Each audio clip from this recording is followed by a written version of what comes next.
Good afternoon, everyone. Thank you all for being here today.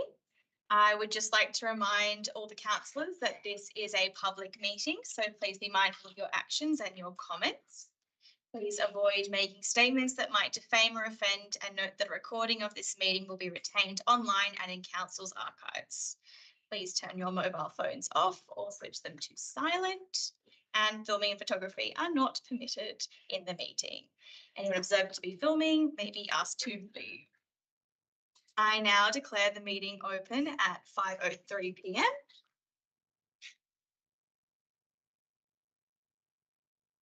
And just like to acknowledge that the committee is going to approve the following councillors that are online: Councillor Castles, Councillor Walsh and Councillor Crowley.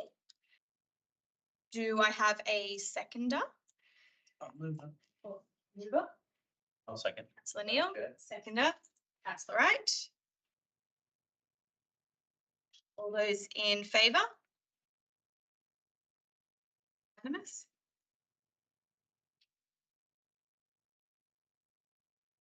Not a member. Oh, he is. Get into it. A warm welcome to everyone in attendance today and those watching at home online. I'd like to first do an acknowledgement of country. We acknowledge the traditional custodians of the land on which we live, work and play. We pay our respect to the Dark and Jungle country, the elders past and present. We recognise the continued connection to these lands and waterways and extend this acknowledgement to those homelands and stories of all those who call this place home. We recognise our future leaders and the shared responsibility to care for and protect our place and people. Do we have any apologies this evening?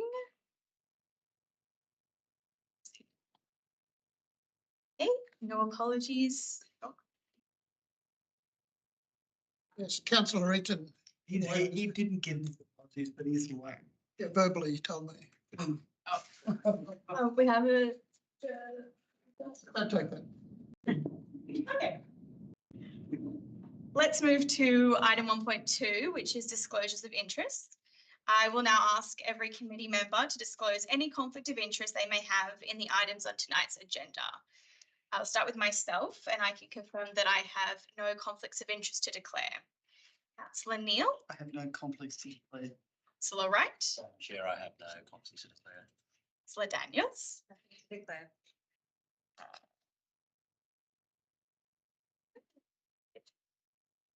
I've nothing to declare, but Councillor McNamara. Nothing to declare, but I'm not a member. Councillor Smith. Nothing to declare. Perfect.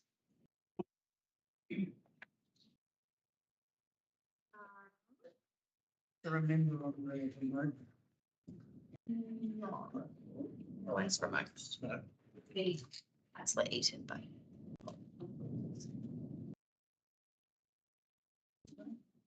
Agree on how does the proxy system work then? Aren't there like alternates? There's one alternate through the, which is Councillor McNamara. Right. But we should just check. I think everybody, if they have a conflict, is meant to declare anyway, whether they're a member or just present. But by the by, Because they can. Okay. they can access information. Okay. Yeah. Councillor Moreland. I've got nothing to declare. Right. Councillor Castles. Do you have any conflicts to declare? Nothing to declare, Chair. Thank you. Councillor Walsh. No, nothing to declare. Thank you. Councillor Crowley. No, nothing to declare. Thank you. Madam Chair, might I inquire whether, bearing in mind that Councillor Eaton is not present and Councillor McNamara is a proxy and is present, whether We could accept that. we are able to allow him to participate, or do we have to have an apology for him to participate? Director. Of course.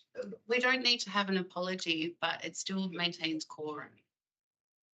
Yeah. We don't necessarily need to, I think by order of the chairperson, you could decide to have an alternate be a I know we would have to have we would have to have a resolution of the committee, but what I'm asking is whether he's considered absent, bearing in mind that he hasn't apologised and could turn up. He's considered absent because we haven't received, there's been a verbal, but that he's overseas, but unless it Is isn't. there anything in the code of conduct, Chair? Essentially, he's not here, so we take him as absent, and we do have an alternate. So the way I'd see that is that councillor McNamara, if that then changes and councillor Beaton turns up, councillor McNamara is the observer. It's actually probably in the terms of reference for committees. So, Chair, can we just note in the minutes that councillor McNamara is a voting member at this meeting? Perfect, let's note that. I think we have to actually resolve. Okay, We would move that. motion. Councillor Wright, seconded by councillor Daniels. All in favour? I don't think you can vote on that. Not yet. Will be Unanimous. interest. That's quick. Okay, before I move to item 1.3, I would just like to take this opportunity to say a few words. This is a really exciting day because this is our first meeting of our Infrastructure Advisory Committee. And as the Central Coast Council, we have so much infrastructure that we are responsible for and so many people that this infrastructure serves. Just a few things to note. We have close to 1,000 buildings, which includes 77 sporting facilities, 3 stadiums and 5 leisure and aquatic centres. We have over 2,200 kilometres of roads, 900 kilometres of shared pathways, over 2,200 kilometres of water mains and over 250 play spaces. This committee serves a very important purpose in ensuring that this infrastructure stays relevant, stays well maintained and serves the community in the right ways. And I'm really looking forward to working with everybody here and everybody online and getting the best outcome for our community. Now I'd like to invite Director Boris Bolgoff to speak to the report, Director of Infrastructure Services. Thank you, Madam Chair. We've just got a reasonably brief presentation that I'd like to go through. Just to set the scene, some of the things that we might be considering at this particular committee. So if we can just skip to the next slide, 2 slides. We've done the acknowledgements. So what I've pulled out here is essentially what's in our terms of reference. So there are 3 main areas that this committee is going to be looking at. So essentially the strategic asset management, we've got the infrastructure planning for programs, so that's forward looking, and also getting a bit of a snapshot of what's actually happening on ground at the moment. So some of the major projects and significant capital works. Next slide, please. So a lot of you would have seen this in relation to IP&R framework.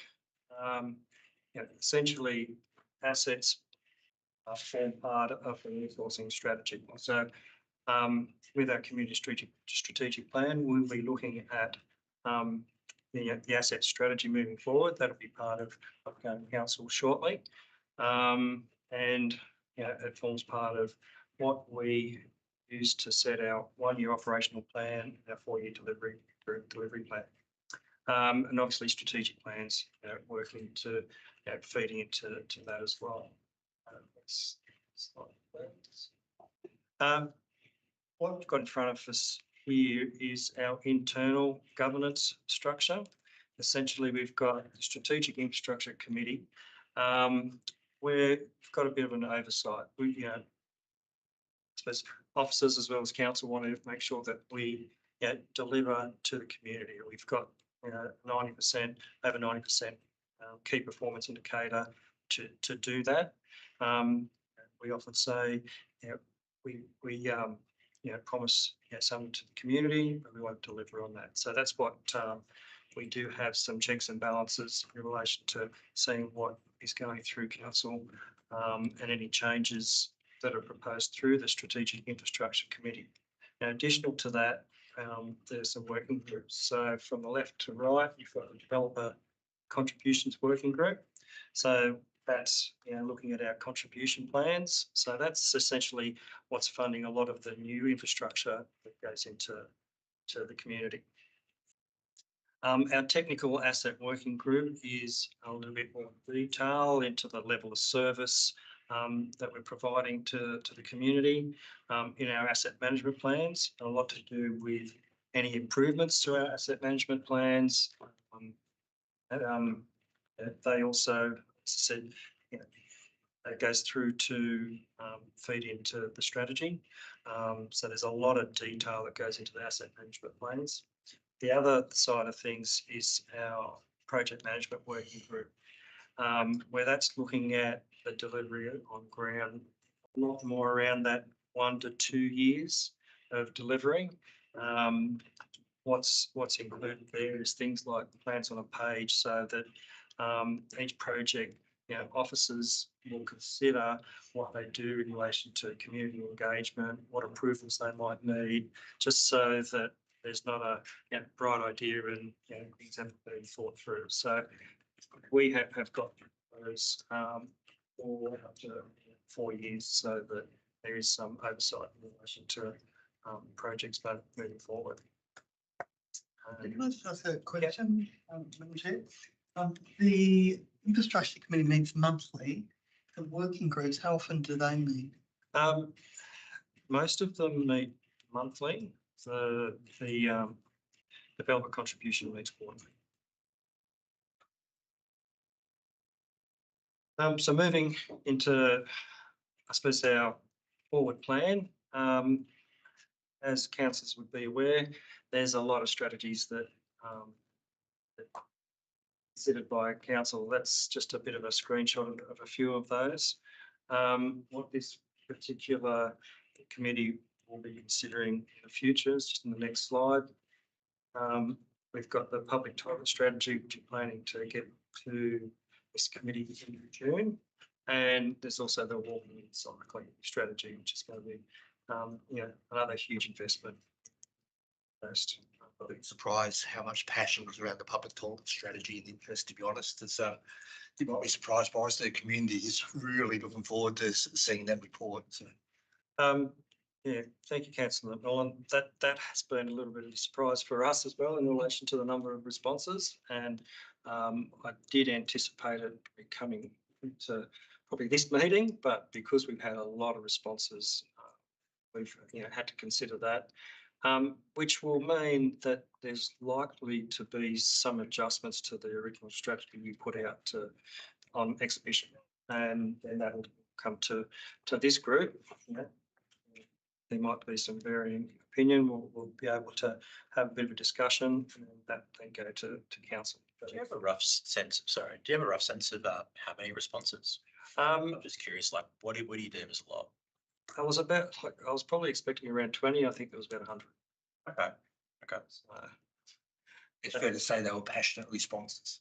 Oh, I know the toilet block at Avoca Beach. I know we've had many of items of correspondence on that. They're very passionate about that style. As well. Look, it doesn't seem. It seems a little bit innocuous, but I think it's a very important strategy where we're looking at about 212 of our facilities, and there's some that we're looking at retiring, and about 26 that we're looking at providing additional and looking at the long term in delivering that. So, and that's meant that we've had to do a little bit of it's taken a bit of time. So we've got to change this, propose a change to the timing and the strategy. Next slide, please. Just one question on that. When you present the toilet strategy, will you also give us all of those responses? There'll be a communications.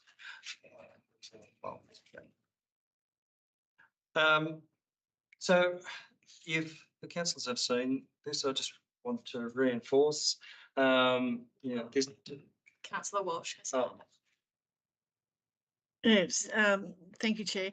Can I, through you, Chair, Madam Chair, to Director Bolgoff, can I just ask, in terms of those responses and the communication that you're going to be providing to the councillors, will that be like a themed approach? How, if you've had 100 responses, can you allude to, I'm not asking you to tell me any potential themes, but I imagine that with 100 responses, there would be some themes in that. So, Yep, for you, Madam Chair.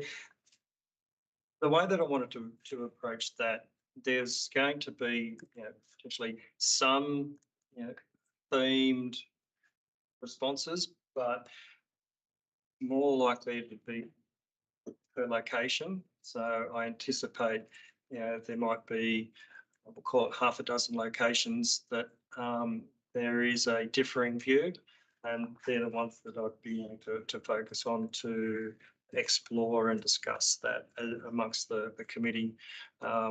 We did also have information around usage, so we'll be able to share that as part of that report as well. So Castles?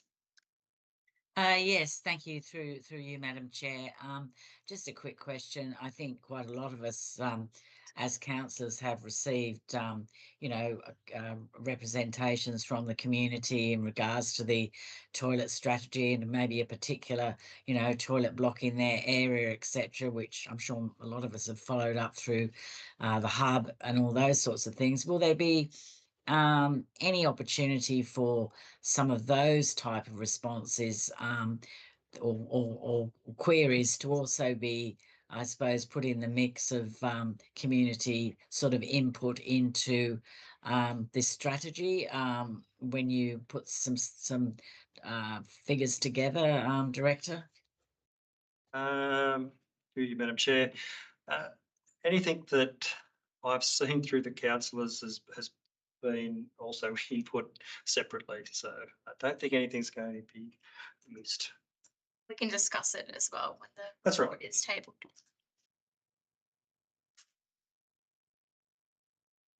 Okay, I'll continue if there's no more exciting questions on the public toilet strategy. Boring questions. We'll move on. So we did see the previous slide just in relation to the pipeline. There's a lot of things that go into that. So I just wanted to remind the group, there is the asset renewals, there's new works, there's things that I mentioned about those from those other committees about the contribution plans, the strategies and grants as well that we have potential. So part of our key enabling document is also something that we utilise to help inform some of this information. Just while we're talking about grants, I assume there's some sort of strategy or management of grant applications that the council pursues. Yes, through you, Madam Chair. We have got a grants officer, and as recent today, some of that proposals were considered by ELT and the process, and the Strategic Infrastructure Committee assesses any grants that are being applied for as well. We at some stage through the committee have a presentation on what our strategy for seeking grants is, just in the future. Something. Yeah, that's something I have spoken to our Chief Financial Officer about, because the grants officer is in that particular area and it is planned. I haven't got a date, but I know it's been certainly discussed as something that'd be important for the councillors to hear. That framework is being worked up because we haven't had a grants officer in the past. Okay, so I might keep going. Just a bit of a reminder, March council meeting, we identified that we're proposing an extra $20 million to go out on exhibition in our community strategic plan, in our delivery plan. This has been shared with councillors, this interactive map. I just wanted to point out just with the mapping that you've got. We'll go live 1 July for the rest of the community. We're still tidying up some information, and thank you for your feedback, some of the councillors in relation to that. Just on the left-hand side, it does identify the 10 years, and because it is interactive, you can actually turn on and off different years. So I just wanted to remind councillors, if you wanted to not be as cluttered, you can actually take some of the years off. And you can click on specific ones to get the detail. That's not available now. We can't find that now. Even if You have got We that. have access to I this have from given this talk. everyone a community. specific email as well Every as that. Yep. email link. From- When's Is that that, is Boris? that the only? Is that the only way? 3 weeks ago. Is that the only way to access it through? No, it's on the hub as well. But It's when we had the information to share with residents about the road funding. Okay, great, thank you. Oh, that's what I promised we do. That came out of a information session, so yeah. Like that. I think that'll do for that, but I'll just put that out to councillors. If you do want to sit down and go through that separately, I'm more than happy to with any of you to go through that, because I think when we are dealing with residents from time to time, this is going to be a very powerful tool to identify. Look, you may not have your road done next year. It's not in the current operational plan, but it is in 3 years or 5 years, so that we're quite transparent and open. I will say that this will change. Staff very nervous about doing this because in 10 years it's never going to be exactly in year 10 what it is now, because there might be other natural disasters, there could be injection of funds that council bring things forward, other priorities. So we will have a disclaimer on that there will be some changes pretty much on a yearly basis. We can't share this yet with the community, but if someone was to ask us a question about road renewal, would we be able to access this map and verbally pass on the information? You could definitely verbally pass on that information with the same disclaimers that I just expressed to you. It is there for you to try and break and see if it works, but I can't give you the link to pass on. Okay, we can let the community view it. Yep. Yep. Thanks. Councillor McNamara. Through you to Director, I think the issue for us when it goes live is the information that is not there. People are going to see that their road has got nothing going on for 10 years. That's not the full picture. Heavy patching, a whole lot of other different things, whether it's potholes all the time. I think just mindful of what's not there, and the questions we're all going to get asked when it goes out. Look, that's part of that communication strategy, and you're right, Councillor McNamara. There'll be inspections, so there is a regular inspection of the road network that asset officers do. So we do pick up a lot of the defects that way.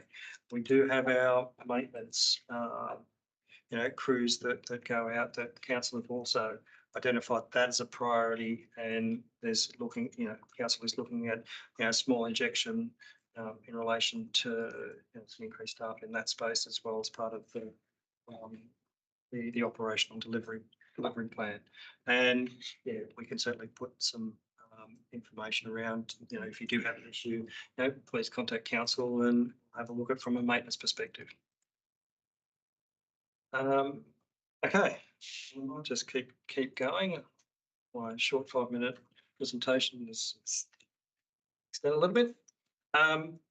Just from a project sort of planning delivery, again, this is something that councillors have seen. I just want to reinforce that if councillors want something done quite quickly, it often takes maybe 3 or 4 years before you can actually get it in on the ground because of all those things that you can see that I've just got up on the screen. I won't go through the details, but there is things like the feasibility, there's design, there's reviews, there's approvals.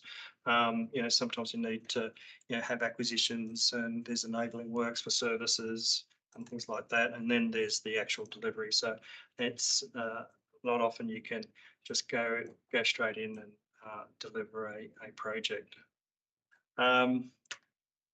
Next slide. Next slide. I'm going to put a little bit more effort into this in the next present 2 months' time, but we'll generally have something like what we're spending by fund at that particular time. So this is an example of March of what, for instance, where we're spending grant funds versus council's general funds and those sorts of things. Next slide. Just in relation to visibility, there's 2 graphs there of interest. The one on the left is the cumulative spend. That's actually how we're going. And I'll be looking at sharing that every couple of months with this group so that we can see how we're tracking. Essentially, the orange line is the original budget, the blue line is the current phase budget, and the yellow line is the actuals. So set the graph on the left is the cumulative spend, and the graph on the right is the actual spend by month. You can see, for example, that January spend was pretty low on the right-hand side because a lot of people on leave and contractors are out, so we're not spending as much in that space. Tracking at $157 million actual spend over a phase budget of 163, so slightly behind in that sense, and there's obviously a number of reasons, and we'll be talking to you a little bit about that as a whole, as part of the discussions in the next 2 months. Next slide, please. Sorry. So just a quick question on that last graph. Can we just go back 1 page, please? The flat line over the last few months for the actual cumulative spend. Just trying to understand why the flat line. Every place and organisation I've been to from an IT perspective cannot make that line stop at the month that we haven't spent money for. I would love to do it. It's literally 2 organisations. The best IT cannot change that. But I've tried. Maybe I'll get it right. I've asked a question, so. Good question. Just a reminder about the current Capital Works interactive map. So you can click on a particular icon and get that sort of detail. I just have shared a little bit more information in this, just the next slide. So how to go into our website and type in interactive Capital Works map and just go to the next slide. One thing that I just wanted to point out to all councillors is if you press that icon, which is that little square to the right, it actually blows up to a whole screen. I didn't realise that early, how it operates, because I had a different mechanism, and that sharing that is going to make it a lot easier for you guys to utilise with residents. And this is just a couple of you can just click on it, you get that sort of information. Next one, that's a road one. You can look up by area if you type in your search bar into a particular suburb, so you can get there as well. So it makes it easier when you're talking to a particular resident or resident group. Next slide. Again, just a couple of different examples there. Keep going. I've got 3. Another road. The next one. That's for play equipment. All right. Just in relation to major projects, one Michael is likely to be going through a few of these, just working out the format, but generally might be something like that. Might be a couple more indicators. I've just pulled out a few examples of some, recently major projects that we might be going through. We're identifying if it's renewal, upgrade or new, just in the blue diamond area. And then that sort of that project management bar that I showed you around timeframe, just where the project's up to. So to the right-hand side, you've got that feasibility, startup, planning, design, delivering and close sort of thing. So that's sort of something you can get a gauge of where that project is actually up to. And the total budget, not necessarily that's the yearly budget, that's the total budget, because a lot of our bigger projects are multi-year projects. Director, Yes. we get an extra line item on that. With the total budget, can we also have an actual spend? Yep. And a question to the director, do all of them go through the regional planning panel for approval? Because I know the animal facility is up before the regional planning panel in next couple of weeks. That through the chair, that's just in relation to a development application, not infrastructure. So we can do through SEP infrastructure, sewer work that doesn't go through that planning panel. It's because it's a building. Okay. Next slide. I just wanted to highlight as well, there's often changes to the budget through the year. So you saw the graph that we had earlier and how we anticipated to spend and how it was phased and how we actually spent. It's never going to exactly line up because of weather, because of delays, latent conditions, those sorts of things. So there's always going to be changes. We get grants brought on during the year sometimes when we get told that the deeds, deeds of agreement sometimes take a while. So we anticipate, we're going to get it early in the year and we get it really late, and that can push out the whole program. We try and bring projects forward if we can, but as I indicated before, it's very hard to bring projects forward because of we're planning through that process that might take 1, 2, 3 years. So I know councillors would like to move quickly. Sometimes we've got delays and we've got some things that we can bring forward, but it's often quite difficult. All right, you might have commented on that. The other thing I just wanted to also comment, be quite aware, and you've dealt with a lot of this already. There's just trying to identify here how budget adjustments actually occur through council. So obviously, there's the quarterly adjustments that you've been involved with. There's ups and downs in that, quite normal. If we need to move things a little bit quicker, like what we did council last month, that went through the financial report and council adopted those, and also potentially through this committee. So the next report that we've got is around some grant funding that we got, and we won't be able to deliver without knowing that council has adopted funds in the forward plan. So that was an opportunity for me to explain that to you, so it doesn't hold up, the financial report that goes monthly. So there'll be times that'll happen through this committee. Like I said, the next report will demonstrate that.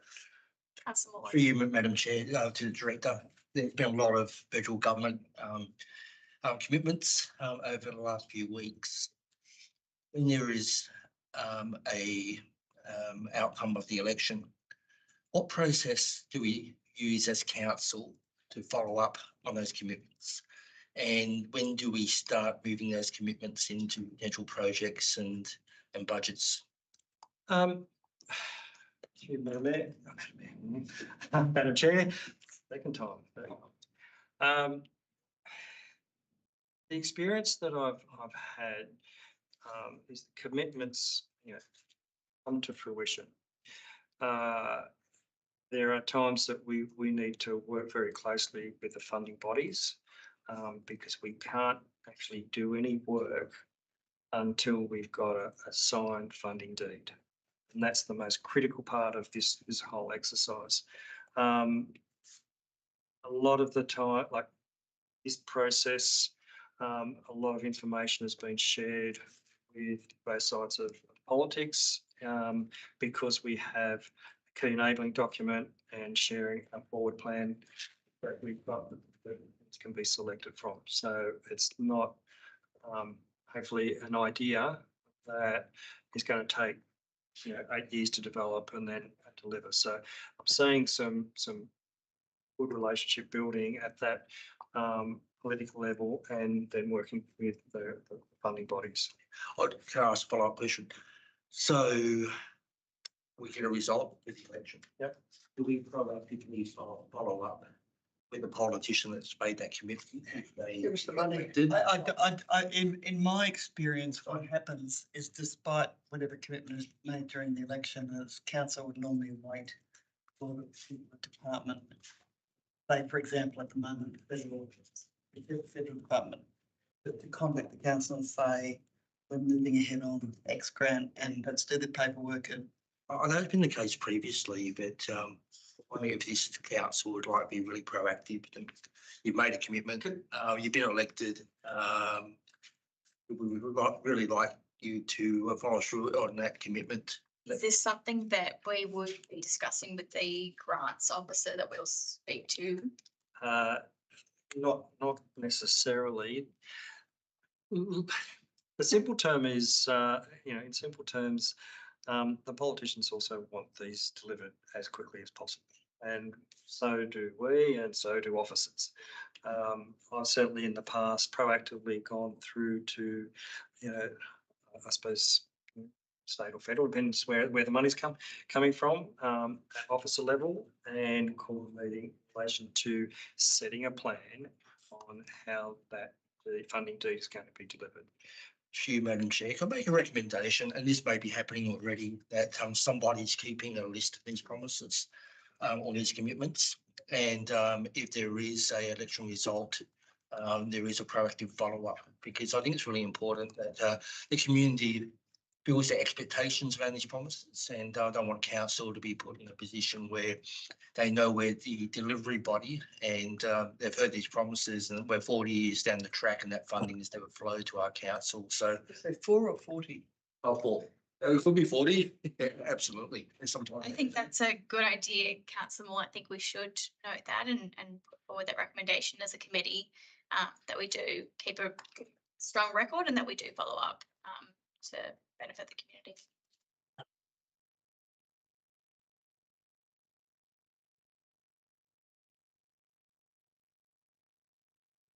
And we certainly do that, and something that we want to be able to work out how we best share that.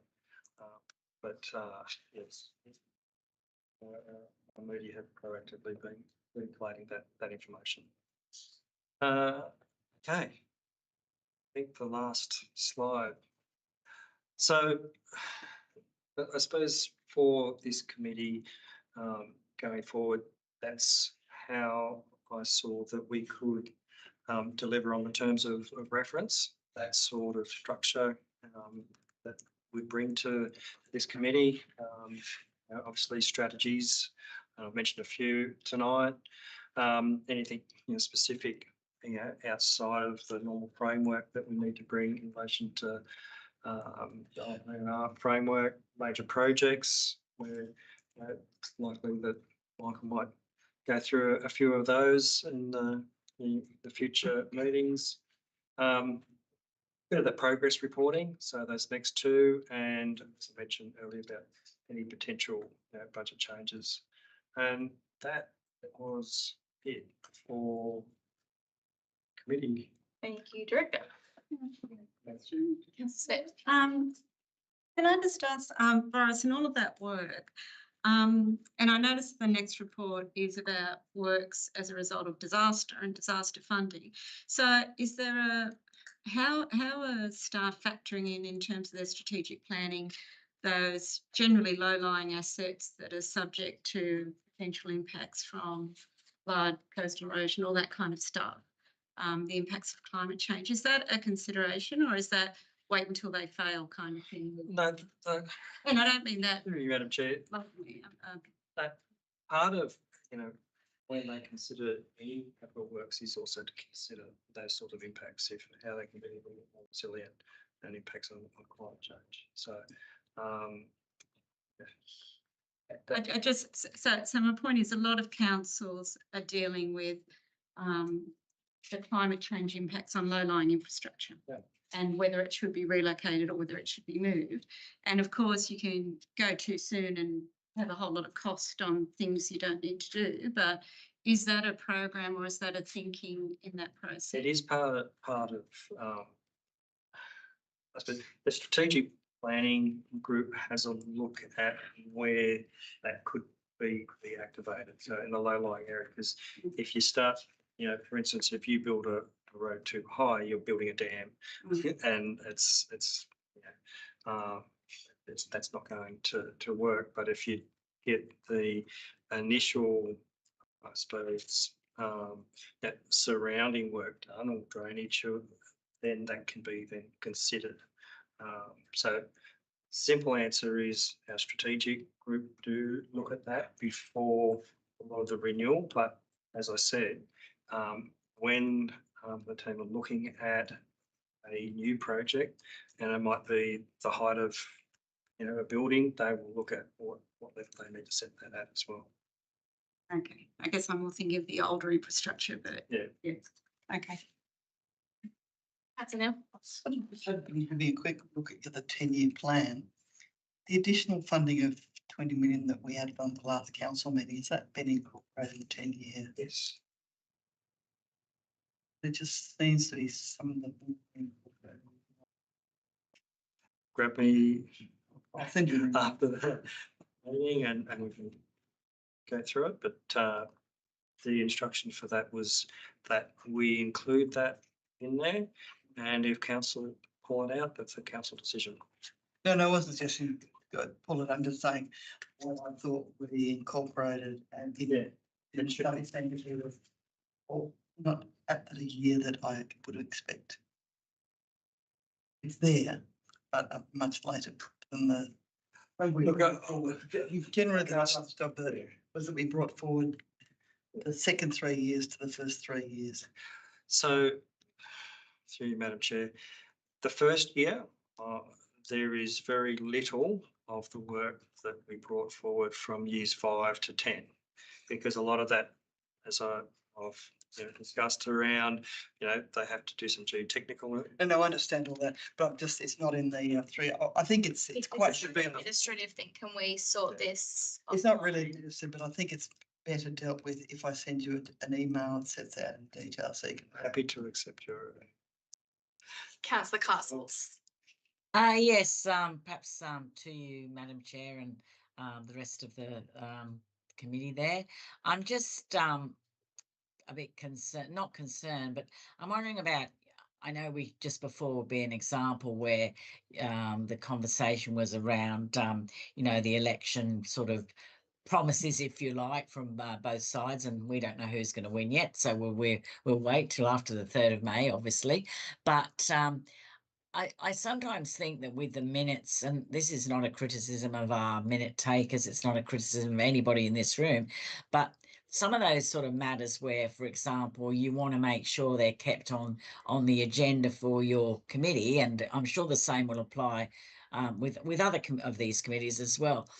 None of that sort of stuff tends to be noted in the minutes, and I find that it might be worth at least a conversation about how do we make sure we keep track of some of those important things that are not actually, within the body of the minutes. It's just probably a hypothetical question or a question rather than something we have to answer now, but just for us all probably to bear in mind when we're involved in any of these types of committees. Thank you, Councillor Castles. Chair. Just to note, the Economic Development Committee, we have an action log that's updated every meeting. So Is it included in the minutes? Yes. Yes. So maybe you can Yep. start. He's currently included in the minutes, but we're moving towards removing the action log from all standing committees. Maybe not. Yeah. But we Um, could, we could helpful. be- Can I, include the notes that we've all suggested this evening. can I suggest that we bring out as a recommendation, the council notes that, council staff are tracking all of the election. Hmm. the election. So then you can hold me accountable to the. Should we move that as a recommendation? All of the Moved by councillor Wright. I'll second that. Do I? Yes. A vote?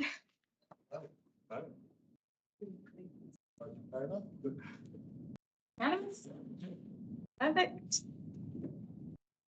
Okay, if we have no more questions, So could we add that to the recommendation? Yep, the notes that the council staff are tracking all of the election commitments. The federal election commitments. Part of the May election.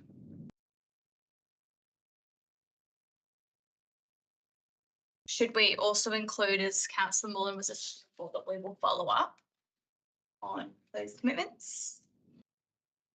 I think that's an operational. Would like if council staff, senior council staff can proactively follow up those commitments following the outcome of the election.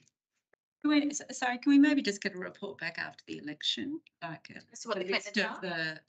the commitments? I mean, in the previous council, we did have a regular agenda report, but I don't know. I think it's a bit premature to do that at this stage. Perfect. Can we add that as a third point?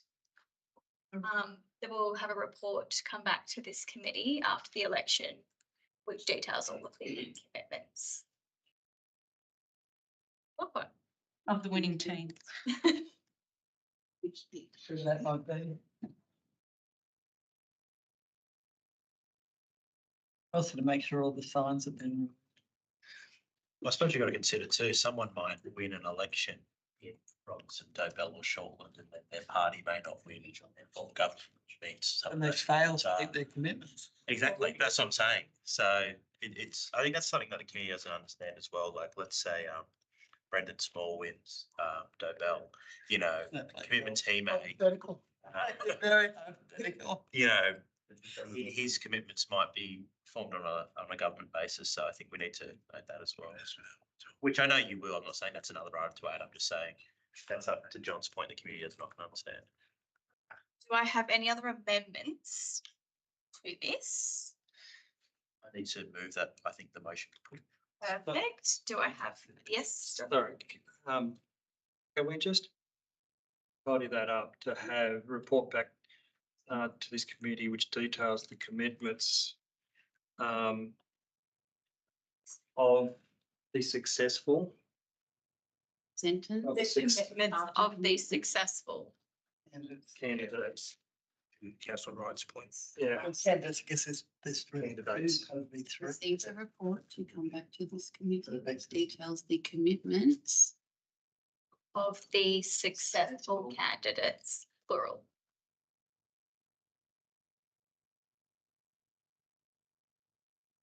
I think that's covers off on what. You want to say from the federal election? For the federal election. Yeah.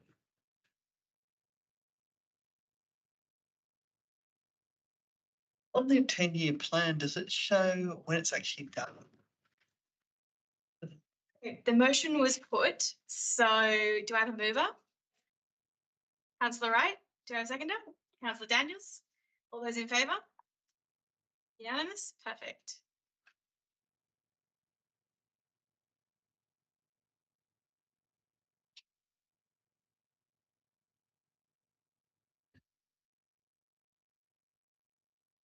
Director, at 1.4, would you like to share some words on this report? There is a very brief presentation in relation to this matter. Support staff could I will attempt to be much quicker in this one. I'll have to hand over to Michael Ross if we want to go quick. If we can go to the next slide. Again, we do have a natural disaster map that identifies what we've got for the last few years. And we have a particular project in Wisens Ferry. So that's showing not quite all the 155 sites, but that's how many sites we've had to deal with in relation to natural disasters over the last 3 years. We've been successful in receiving approximately $74 million for a lot of the essential public asset restoration works and about 2.4 for Crown land works. Next slide. State or federal? Most of that is federal money administered by the state. So that's just some example. It's probably not exciting for some people. I find it very exciting to essentially restore roads that have failed, embankments have failed, and some of the surrounding properties there are extremely grateful for the work that we've been doing. That's some of the work that Mike's team that's set up to be able to go to tender and do some of those works. Next slide. What I mentioned earlier this evening was around Wisens Ferry. There is a really significant slip site that's not far from the ferry. We've identified that additional funds are required. These are fully grant funded because there's going to be another $3 odd million for next financial year that we're receiving. We can't let any contract until we're sure that the funds have been adopted by council. We have got the funding deed. It's acceptable. Just need council resolution. So if this committee supports it, the recommendation will go to council for next meeting to resolve that we spend those funds. That's essentially. I think there's another photo in the next slide. That's roughly the location. So there's a fair bit of work that needs to be done, and it's all around the soil nails. Once they've had a closer look at some of the geotechnical information, soil nails need to be encased, and that's what's increased the cost. And as I said, Transport for New South Wales paying the full cost of the grant funding. Sorry, what are soil nails? I mean, So, The nails goes into. yeah, but for what purpose to hold it together? Obviously.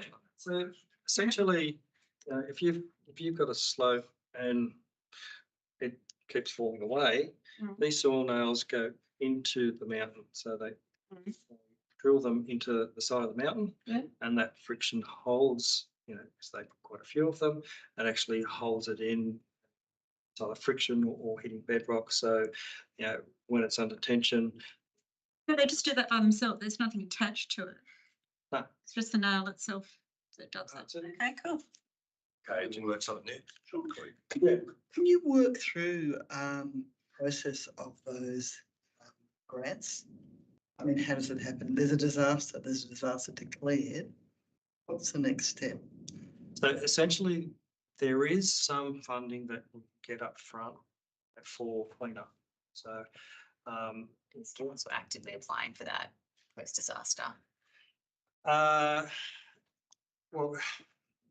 we what we called an opt-in council. So whatever the cost of the disaster, we pay the first $1 million. So out of this, $74 million, or it's very rough. We pay the first $1 million, and then the rest is grant funded. So what that means is all the work we actually in the cleanup identify specific job numbers, so the staff and contractors to do the cleanup is covered by the natural disaster, funding. Once that then happens, there is a pretty detailed process that Michael's team works through in relation to what works they can do in the rehabilitation, what they can't, and that gets funded.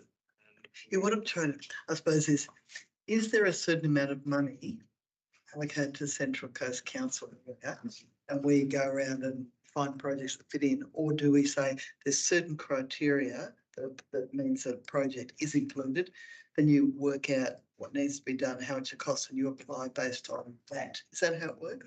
Yeah, essentially it's getting to pre-disaster levels. So there's a lot of to and fro, a lot of work that Michael's team, has to demonstrate, what it was before. We're really fortunate that we had some very good data on pre-storm events, which meant we could refer to that. So this is what it was, this is what it's gone to. We want to get it back up to that level, and it's specific for that project. So it's not a bucket of $100 million for Central Coast. It could be 50, it could be 200. So if it's damage to a public asset caused by a disaster which has been declared a disaster, That's right.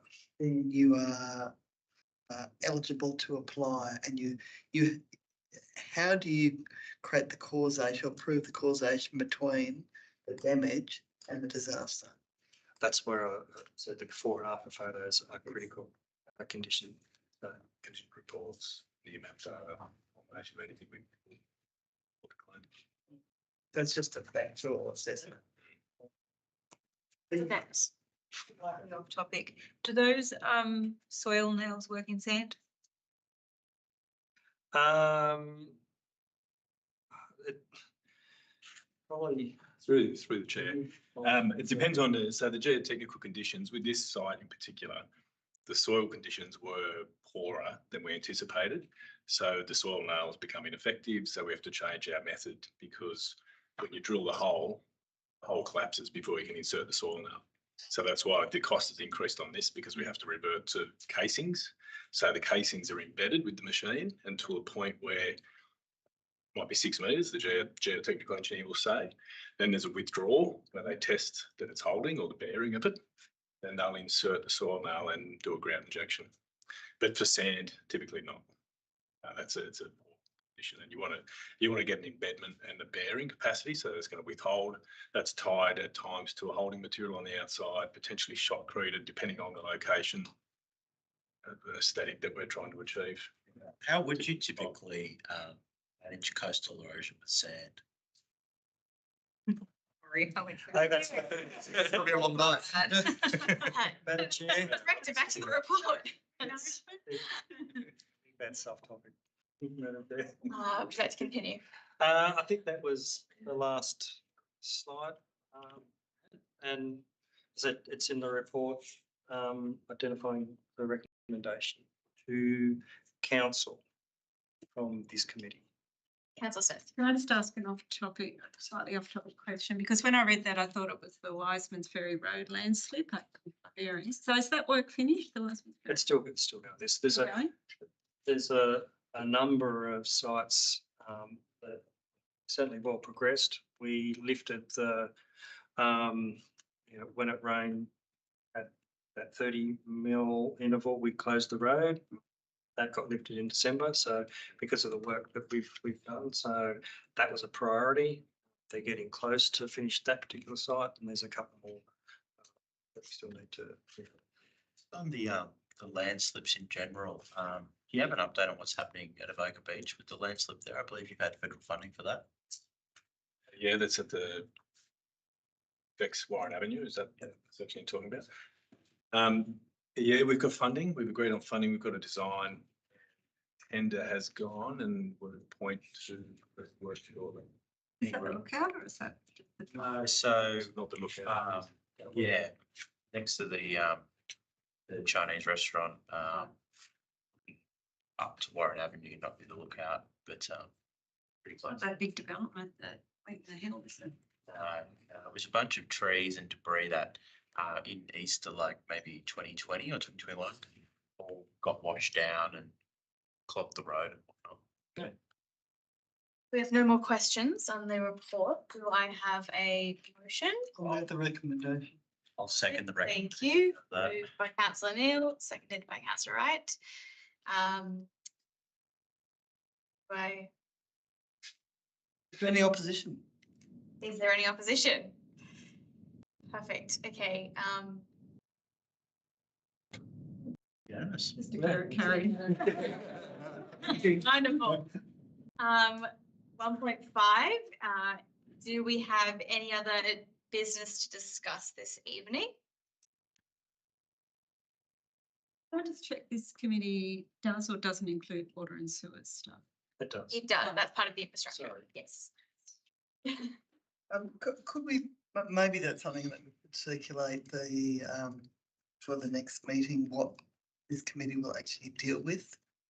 Just so we get a clear idea. I know it's obviously infrastructure and assets, but maybe in a bit more detail. Madam Chair, that was the presentation, so that is probably the heartbeat of this this committee, that last slide that I ended up. So all those things that I was talking about, that I'd bring that to this committee, and it would have things like the major projects were identified, like water and sewer and other major projects. Because there's infrastructure, say, community facilities, are they included in this? If they're a major project, some of them that we think that the committee should be sort of aware of monitoring, that'd be something that I'd consider putting up. Yeah, so that's what's not, I'm not really very clear exactly where the boundary is. So a major project. So major projects, probably looking at probably $10 million and above is my rough number. And that's any item, That's right. no matter what the director in the council. It's not just infrastructure like my directorate, it's across all directorates. And that includes renewal rather than new, as well as new assets. Some of the, like, things like the roads program, I think that something that a bit of a summary of where we're at, because that's a significant spend. That'd be something that I'd like to do. Councillor Mormon? Just a quick one through you, Madam Chair, to the staff. Is it possible on the agendas to state who the committee members are? Because I know there was an item on there tonight, I would have liked to contact a committee member because I'm non-voting attendee tonight. Is that possible for all committee meetings? Sorry, just clarification on that, who the members are? Yeah, so when the agenda comes out, can we nominate who the committee members are? Can we just put that on notice? Yes. I think that that's a good idea, because I would have to find We were sharing? there's a document and there and I were Perfect. fighting over. We will note that and organise that for future agendas. Yeah. Whether it's within their distribution rather than actually published, we'll check on that. Perfect, okay. I note that the next meeting of this committee will be at 5 PM on Tuesday, the 10th of June, which is 2 months from now. I have no further questions, then I will declare the meeting now closed at 6:06. And thank you all for attending in person and online and bringing amazing questions. Madam Chair.